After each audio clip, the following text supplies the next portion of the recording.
Bearing in mind the sheer variety of different Englishes and accents that our students are likely to hear when they step outside of your classroom, listening could be argued to be one of the fundamental skills for an effective English as a lingua franca user.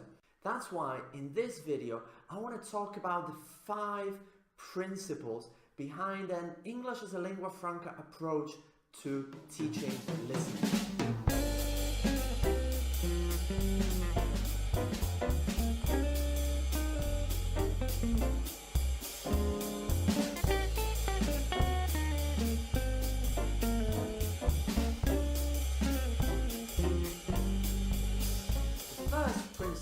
Would be to use a wide variety of authentic recordings of accents or speakers that your students are likely to hear outside the class. So what you probably want to do is a very quick needs analysis at the beginning of the course with your students to find out what kind of speakers are they likely to interact with.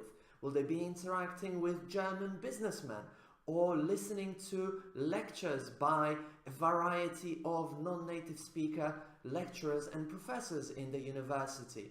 Or maybe they're planning to do business in Thailand, go on holidays to Brazil. This can help you choose the right recordings to use in your classes. And just taking into account the fact that non-native speakers outnumber native speakers by at least 4, if not 6 to 1, I think you need to consider using many more authentic recordings of non-native speakers rather than authentic recordings of native speakers. So that would be principle number 1 behind an English as a lingua franca approach to teaching listening. The second principle that I think is really important is to include dialogues between non-native speakers. What typically happens in course books, there's a lot of research analyzing the recordings, the listening materials in course books and the dialogues, the conversations there, is that frequently it is either native to native speaker or native to non-native speaker. This obviously misrepresents the variety of Englishes out there in the world, and also misrepresents the fact that most interactions in English and most interactions your average student is likely to take part in will be between non-native speakers. Therefore, I think it's really important to use authentic interactions between non-native speakers, and that would be the second principle of an English as a lingua franca approach to teaching listening. The third principle would be to use these non-native speaker recordings as models of successful language use, be it pronunciation, be it vocabulary, grammar, or communicative skills. It is important to use and utilize these non-native speakers as models of successful language. The fourth principle that we want to look at is focusing on bottom-up skills to help our students better understand these different accents that they're going to hear outside of the classroom.